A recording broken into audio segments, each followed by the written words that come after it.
Hi, everybody. Welcome back to the podcast. I'm here with Joey.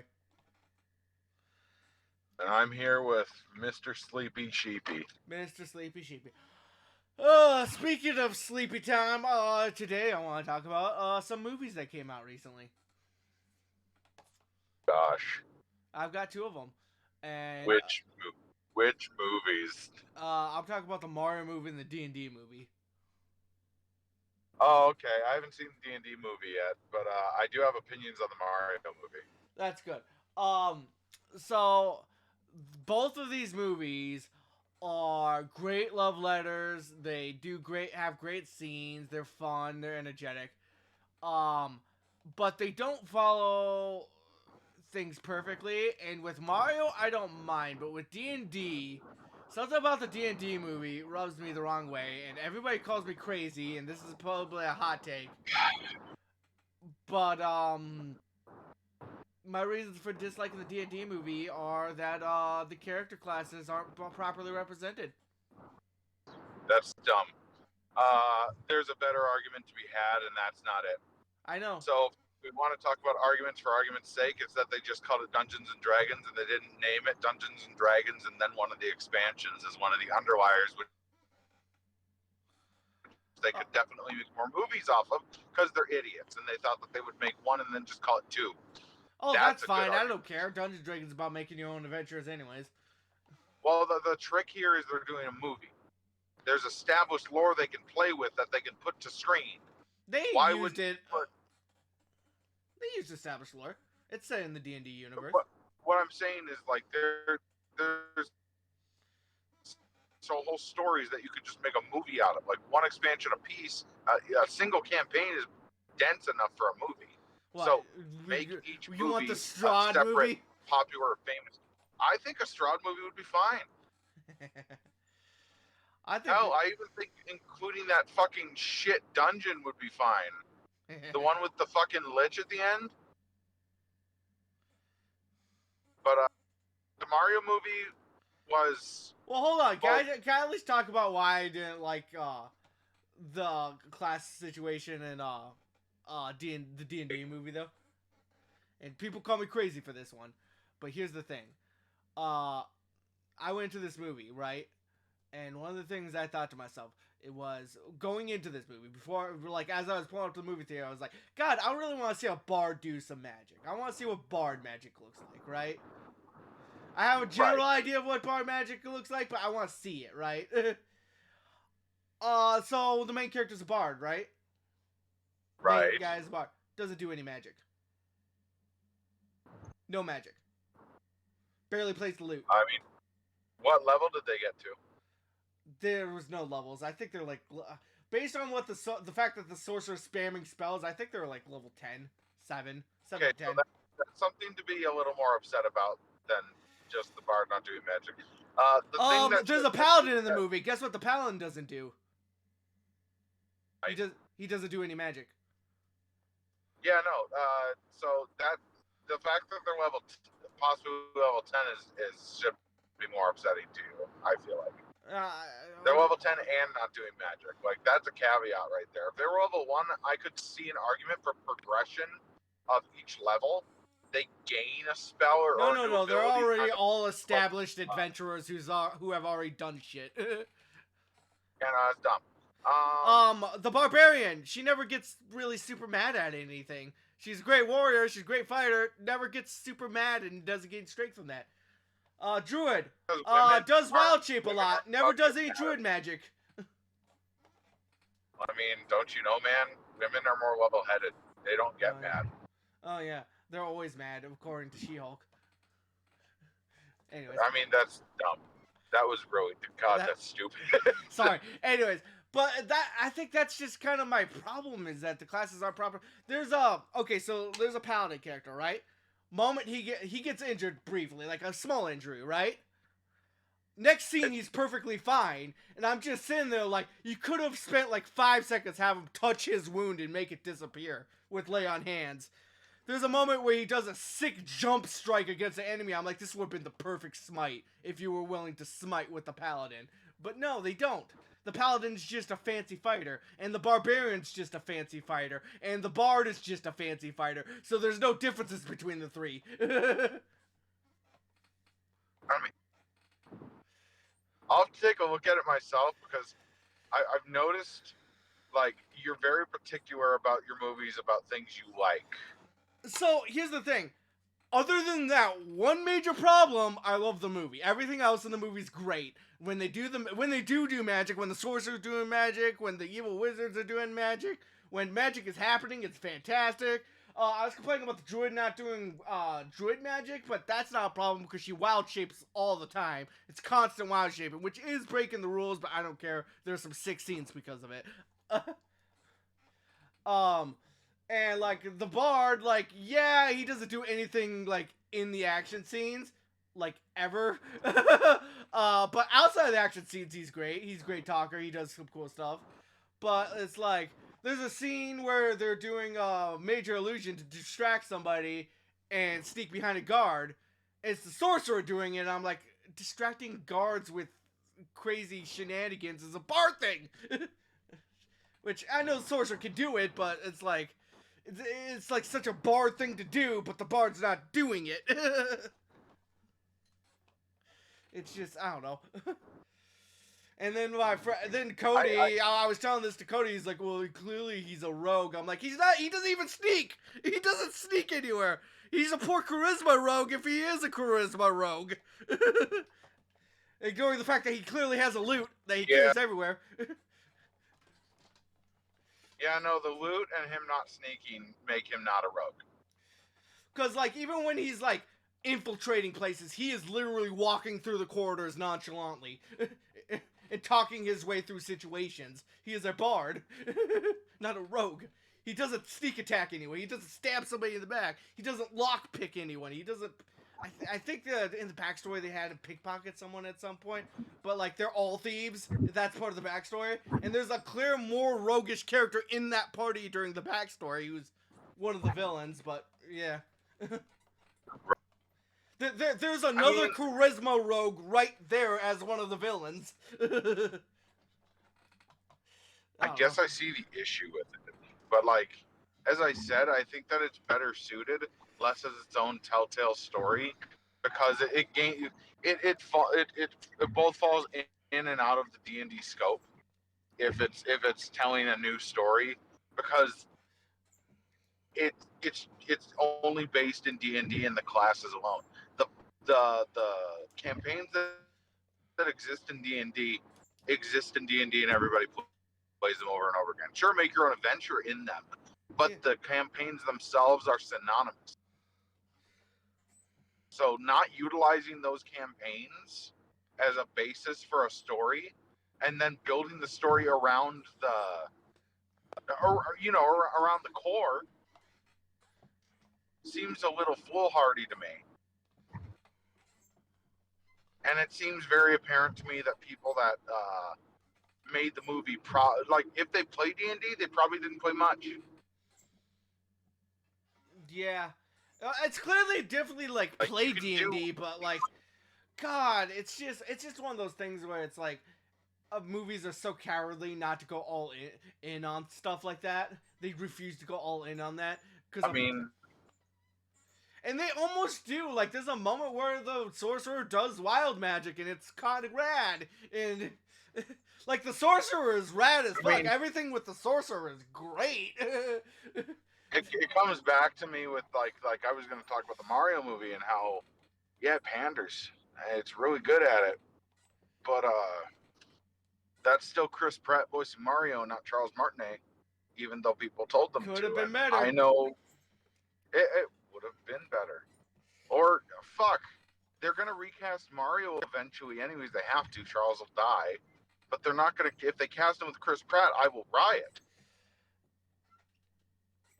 Yeah. Bottom line is, they should have cast him with who they were thinking to recast him with. Give somebody who isn't just a half-chub evangelical the rub. Well, I think one of the things people were saying is they didn't want to do the stereotypical Mario Italian accent.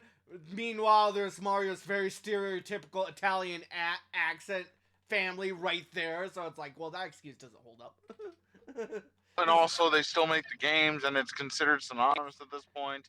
And it's not something that anybody's expected to, like, oh, we need to make progress on this. It's just accepted in the ether at this point. Mario sounds like that. Always has, always will. Mind you, but not Chris anymore. Pratt did do a lot better than I thought he would based on the trailers. I will give him credit. He did a lot better, but that was a low bar to clear, I gotta tell you. I mean, he basically stepped over the hurdle, Jesse. So, like, he still did a shit job, in my opinion, as somebody who looks at voice work. It sounded not great. It sounded like a Pixar or DreamWorks movie trying to act like it was making a Mario movie.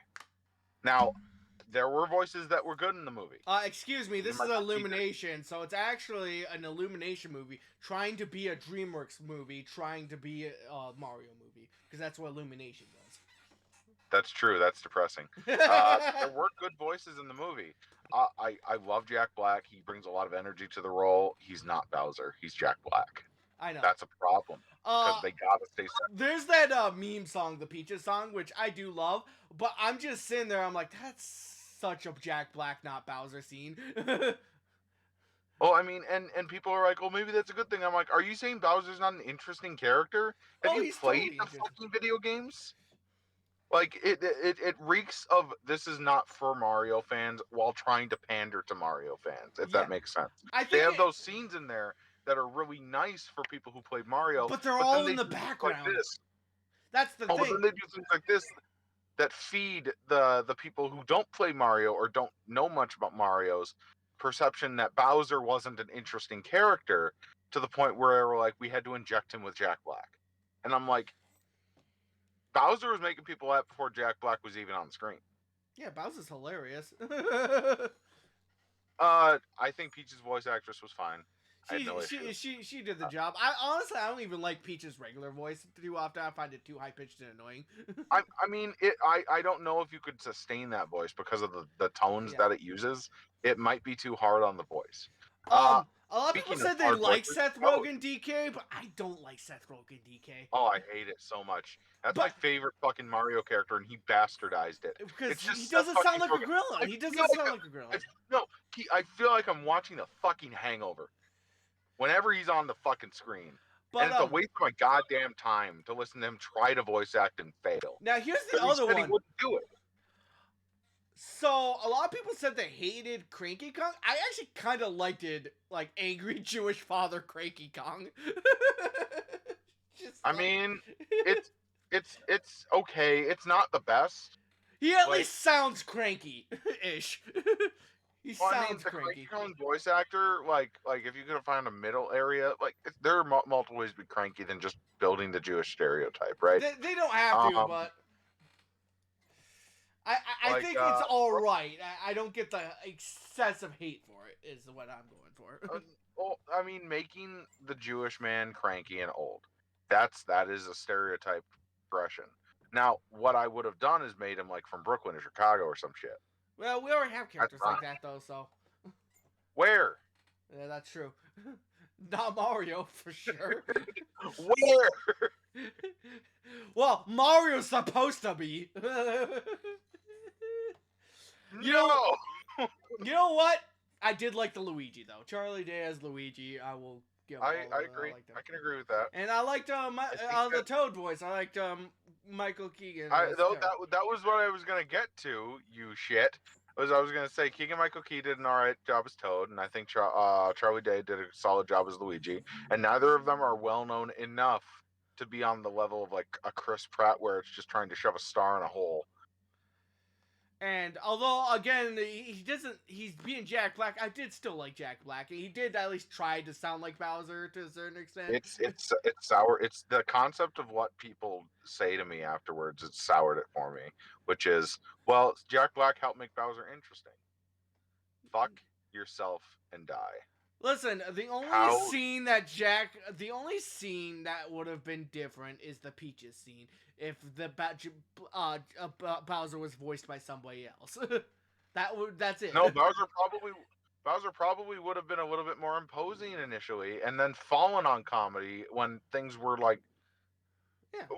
At the peak moments, instead of just being comedy forward, comedy forward, comedy forward, a little bit of serious, comedy forward, comedy forward. You know what I mean? Yeah. It's not even consistent with Paper Mario's Bowser. Like Paper Mario's Bowser is intimidating a lot of the time, and then he falls back on comedy, and it's half and half for him. So with Like Bowser, it's not that he himself is like trying to be funny; it's that funny things happen to him, and then he reacts kind of funny. but that makes him funny because yeah, like if you and don't that does react make him funny, funny. it's just weird. But whereas Jack Black's Bowser, he initiates a lot of the comedy, and that's where I think a big difference is between Game Bowser And and I'm Jack not Black. a fan.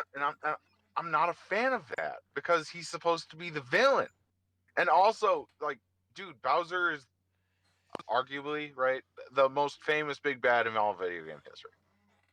Well, okay, hold on. So it's like Magic Koopa's the straight man, and I love the jokes with Bowser. It should actually be the reverse. Bowser should be the straight man to Magic Koopa.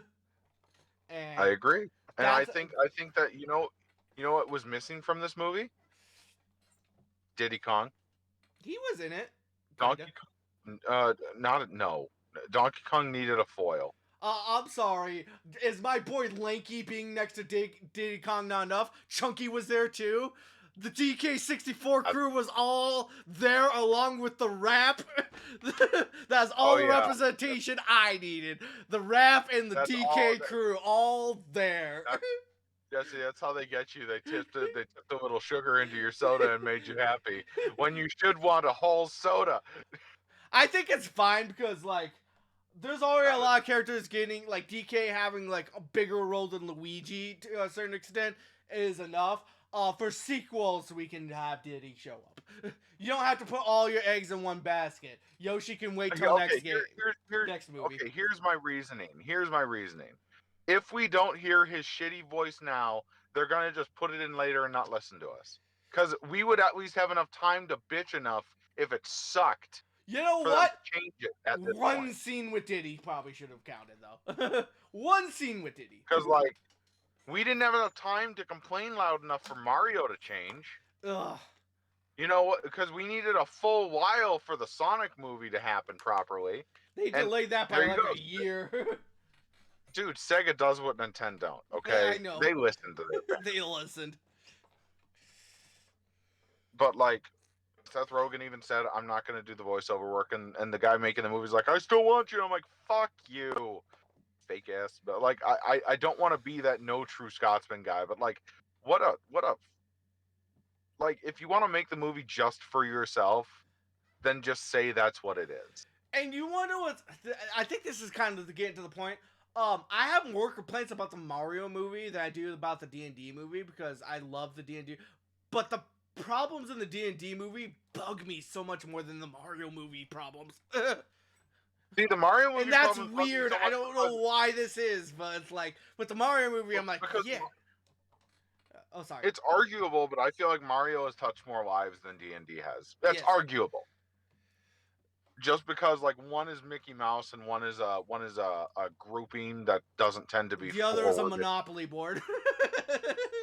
Oh no! It's popular. It's just it's a group that's not forwarded onto the front lines of everything like Mario tends to be. Yeah.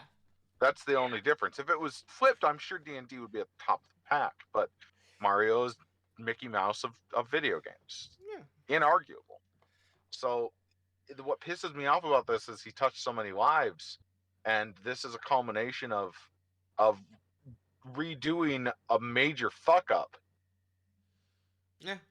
Which is what this really was they were trying to fix the John Leguizamo problem. They were trying to fix the major fuck up of the first movie they tried to make. Yeah.